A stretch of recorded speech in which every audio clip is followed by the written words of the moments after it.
Assalamualaikum warahmatullahi wabarakatuh. Alhamdulillah wassalatu wassalamu ala Rasulillah wa ala alihi wa sahbihi wa man wala wala haula wala quwwata illa billah. Saudara-saudara sekalian yang dirahmati oleh Allah Subhanahu wa taala, kita teruskan tadabbur surah Al-Infitar. Pada bahagian kedua ini, judulnya adalah kepemurahan Allah Subhanahu wa taala, jangan sampai kemudian dibalas dengan sikap yang tidak baik. Pada bahagian yang pertama dari surah Al-Infitar sudah kita jelaskan tentang peristiwa bagaimana terjadinya hari kiamat. Adapun pada bahagian yang berikut ini, Allah Subhanahu wa taala menjelaskan celaannya kepada orang-orang yang tidak pandai, yang tidak mau mensyukuri nikmat yang cukup banyak yang sudah diberikan oleh Allah Subhanahu wa taala, di mana Allah Subhanahu wa taala telah menciptakannya dari setetes air yang sangat hina.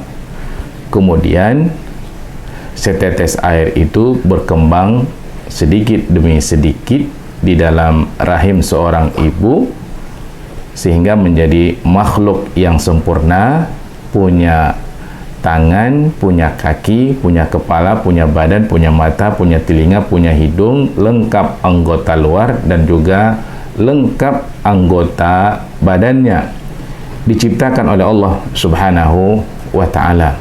Bahkan manusia, kalau dibandingkan dengan seluruh makhluk yang diciptakan oleh Allah Subhanahu wa taala, maka manusia adalah makhluk yang paling sempurna. Allah Subhanahu wa taala menjelaskan, laqad khalaqanal insana fi ahsani taqwim. Sungguh Allah Subhanahu wa taala telah menciptakan manusia dalam bentuk yang paling baik. Ini terdapat di dalam surah At-Tin ayat yang keempat. Nah, setelah ini semuanya, saudara-saudara sekalian, ya, setelah nikmat yang cukup banyak ini diberikan Allah Subhanahu wa taala, Allah cipta, Allah keluarkan manusia dari rahim seorang ibu sempurna, diajari oleh Allah Subhanahu wa taala berbicara, diajari berjalan, ya, kemudian besar sedikit demi sedikit, diberikan kemudahan hidup kepada mereka, dibagi rezeki. Nah, setelah itu semuanya mereka, ya, seharusnya menjadi orang yang mau mensyukuri nikmat Allah Subhanahu wa taala. Mau beriman kepada Allah Subhanahu wa taala, mau beriman kepada Rasul yang diutus oleh Allah Subhanahu wa taala, yang kemudian mengabdikan seluruh hidupnya hanya kepada Allah Subhanahu wa taala, menjadikan Allah satu-satunya Tuhan yang harus mereka sembah. Ya. Karena memang tidak ada Tuhan yang berhak untuk disembah kecuali hanya Allah Subhanahu wa taala, yang punya kuasa untuk mencipta, yang punya kuasa untuk menghidupkan, mematikan, memberikan manfaat kepada seluruh manusia, hanya Allah Subhanahu wa taala. Akan tetapi, saudara-saudara sekalian, yang terjadi kemudian tidaklah seperti itu, ya. Ada di antara manusia ini, ya, bukan saja dia tidak mau mensyukuri nikmat Allah Subhanahu wa taala, justru dia melupakan, atau malah dia melupakan Allah Subhanahu wa taala yang Maha Kuasa, yang telah menciptakannya, yang telah memberikan kemudahan hidup kepadanya. Bahkan bukan saja melupakan Allah, ya, durhaka kepada Allah Subhanahu wa taala. Karena itu di dalam surah Al-Infitar ini ayat yang ke-6, Allah Subhanahu wa taala kemudian memberikan teguran kepada manusia. Ya ayyuhal insan, hei manusia, ma gharraka bi rabbikal karim. Apa sih yang membuat kamu terperdaya, ya, sehingga menjadi durhaka kepada Allah Subhanahu wa taala yang Maha Pemurah, Al-Karim. Nah, saudara-saudara sekalian, mengenai ayat ini Al-Imam Ibnu Katsir rahimahullah mengatakan, kata beliau, disebutkan nama Allah Al-Karim di dalam ayat ini yang artinya adalah yang Maha Pemurah, yang sangat banyak memberikan nikmat kepada manusia.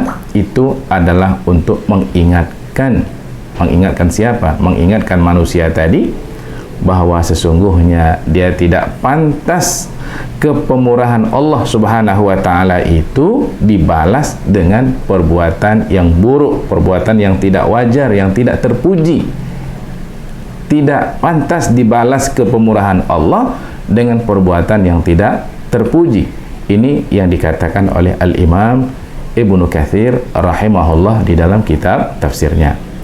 Seperti juga yang disebutkan oleh Allah Subhanahu wa taala di dalam surah Al-Fajr ayat 15 dan 16, di mana orang salah memahami ketika Allah Subhanahu wa taala banyak memberikan nikmat kepadanya. Allah mengatakan, fa ammal insanu idza mabtalahu rabbuhu fa akramahu wa na'amahu fayaqulu rabbi akraman.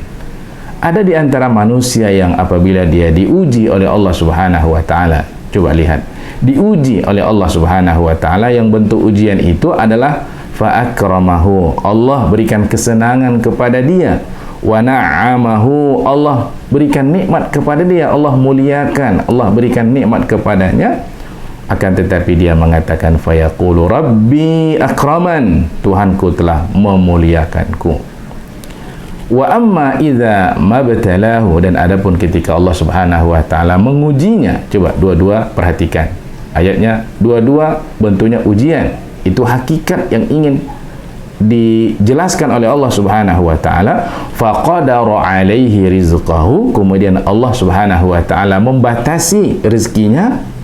Apa dia bilang? Fa yaqulu rabbi ahanan, maka dia mengatakan bahwa Tuhanku telah menghinakanku.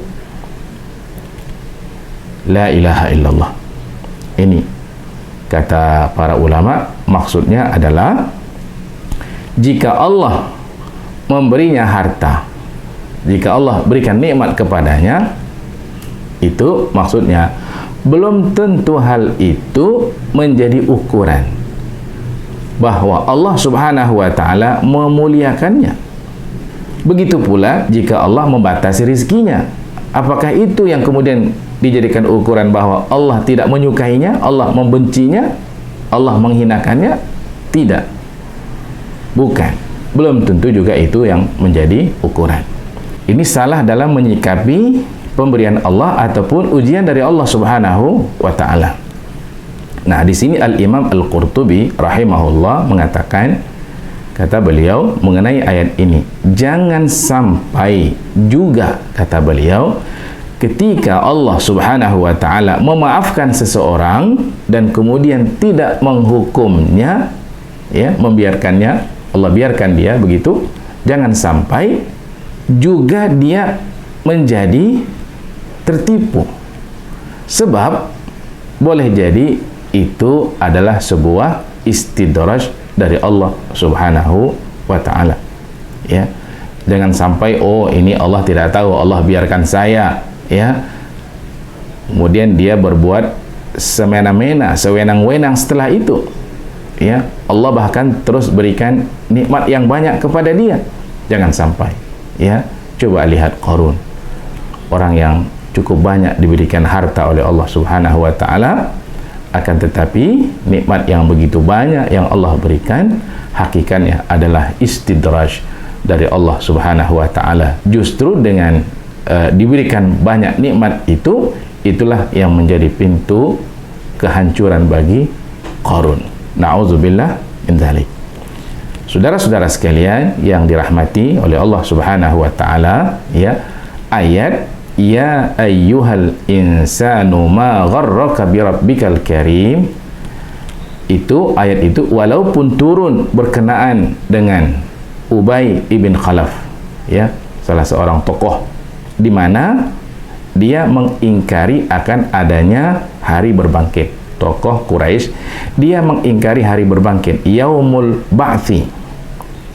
Akan tetapi ya, walaupun ayat ini turun kepada beliau, akan tetapi sekali lagi ayat ini adalah merupakan pelajaran bagi seluruh umat Nabi Muhammad sallallahu alaihi wasallam, bahkan seluruh umat manusia. Ini adalah jadi pelajaran. Kenapa? Karena ada kaidah dalam memahami ya ayat Al-Qur'an, al-ibratu bi'umumil lafzi la bi khususis sabab, bahwa yang dipandang itu adalah keumuman lafaz, bukan karena kekhususan sebab turunnya ayat. Nah, artinya sekali lagi bahwa ayat ini berlaku ke atas semua orang yang menentang Allah Subhanahu wa ta'ala, sebagaimana yang dikatakan oleh Syekh Wahbah Az-Zuhaili rahimahullah. Beliau mengatakan demikian, ayat ini bersifat umum. Nah, kemudian Allah Subhanahu wa ta'ala mengingatkan manusia yang durhaka tadi dengan berbagai macam nikmat yang telah diberikan oleh Allah Subhanahu wa ta'ala, agar manusia ini sadar. Manusia yang tidak pandai bersyukur tadi itu, yang menentang Allah Subhanahu wa ta'ala, Allah ingatkan nikmat yang begitu banyak yang sudah Allah berikan kepadanya, dengan harapan dia kemudian sadar bahwa dia adalah hamba Allah, ada yang menciptakannya, ada yang memudahkan hidupnya, ada yang memberikan rezeki kepadanya. Coba lihat ayat berikutnya. Allah mengatakan, allazi khalaqaka fasawwaka fa'adalak, yang telah menciptakanmu lalu menyempurnakan kejadianmu, yang menjadikan susunan tubuhmu secara seimbang. Allah sudah ciptakan kita, Allah sempurnakan penciptaan kita, dan semua fisik kita ini adalah seimbang, diciptakan oleh Allah Subhanahu wa ta'ala. Sekiranya saudara-saudara sekalian ya, kalau Allah mau menciptakan manusia ini ya, menciptakan kita dalam bentuk yang tidak sempurna, Allah Maha Kuasa ya. Allah ciptakan kita dalam bentuk yang lain, sungguh Allah Maha Kuasa. Seperti bentuk apa?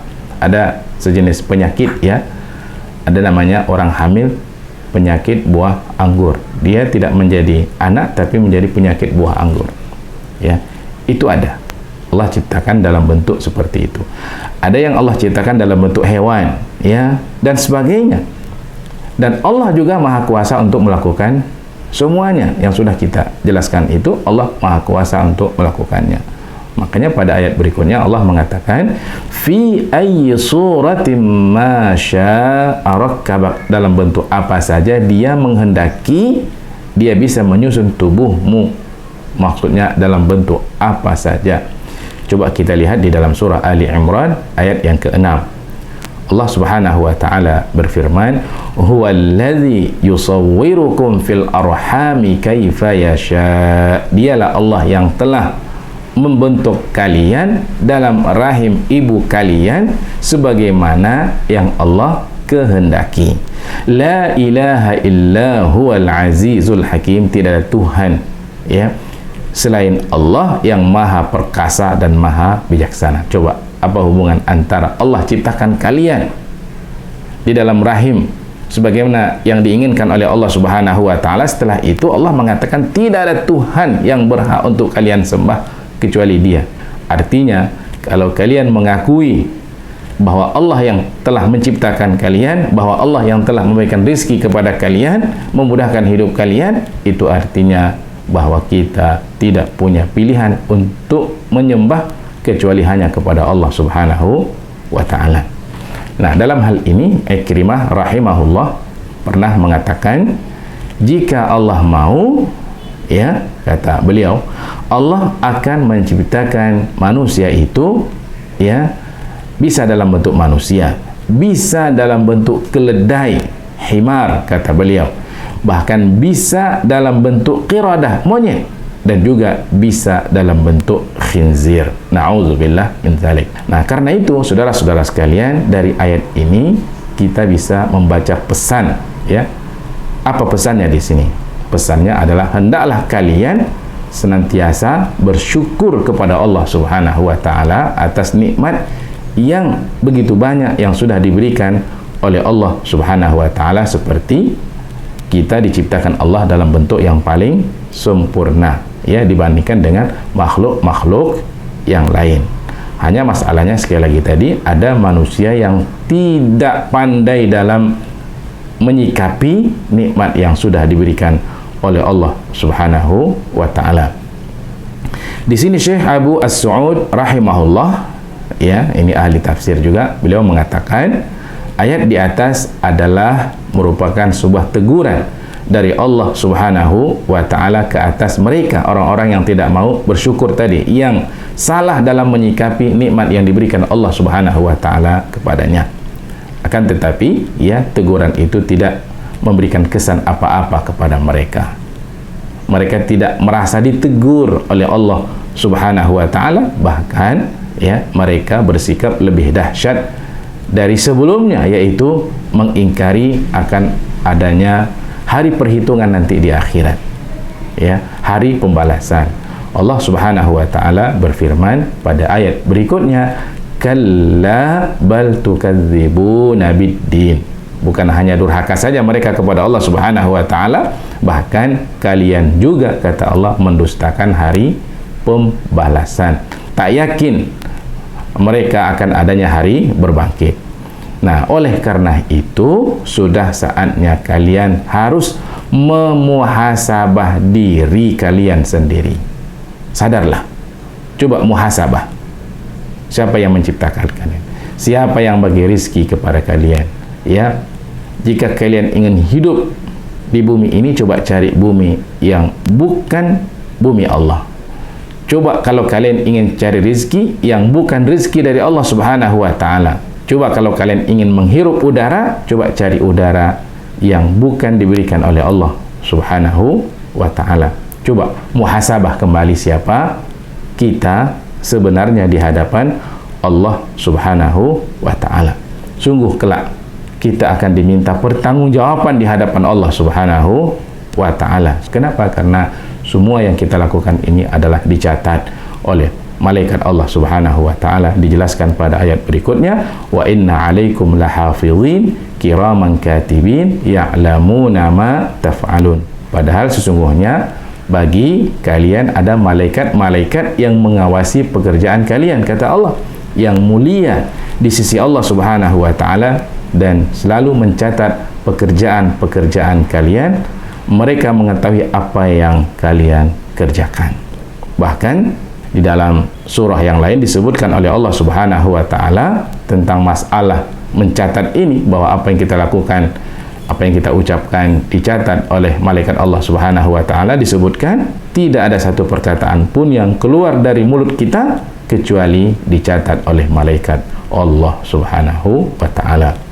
Ma yalfizu min qawlin illa ladaihi raqibun atid. Tidak ada satu kata pun yang keluar dari mulut kita kecuali akan dicatat, ada di sisi kita raqib dan atid, pengawas yang senantiasa hadir. Nah, ini semuanya adalah merupakan, ya, penjelasan-penjelasan di atas tadi. Ini semuanya adalah sebagai iqamatul hujjah. Iqamatul hujjah maksudnya sudah cukup jelas semuanya dijelaskan oleh Allah Subhanahu wa taala kepada manusia, bahwa kalau nanti kemudian mereka yang salah dalam menyikapi nikmat Allah, kemudian mereka diminta pertanggungjawaban di hadapan Allah, kalau kemudian mereka dihukum oleh Allah, maka mereka tidak boleh menyalahkan siapa-siapa kecuali, ya, menyalahkan diri mereka sendiri. Baik, saudara-saudara sekalian, selesai sudah bahagian yang kedua dari tadabbur surah Al-Infitar. Nah, sekarang apa kira-kira pelajaran yang bisa kita ambil dari ayat yang sudah kita jelaskan di atas? Wallahu ta'ala a'lam. Ya, mungkin di antara pelajaran yang bisa kita ambil adalah, pertama sekali, jangan sampai salah kita dalam menyikapi kepemurahan Allah Subhanahu wa ta'ala. Allah berikan nikmat yang begitu banyak, tapi kita salah dalam menyikapinya. Ya, jangan sampai. Seharusnya kita menyikapinya bagaimana? Sikapilah dengan cara mensyukuri nikmat Allah Subhanahu wa ta'ala. Yang kedua, di antara bentuk kepemurahan Allah Subhanahu wa ta'ala adalah dijadikannya manusia dalam bentuk yang paling sempurna, yang paling baik, seimbang seluruh anggota badan manusia diciptakan oleh Allah Subhanahu wa ta'ala. Dan yang ketiga adalah ingatlah bahwa apa saja yang kita lakukan semuanya akan diminta pertanggungjawaban oleh Allah Subhanahu wa ta'ala nanti di akhirat. Wallahu ta'ala a'lam. Jumpa lagi pada bahagian berikutnya. Assalamualaikum warahmatullahi wabarakatuh.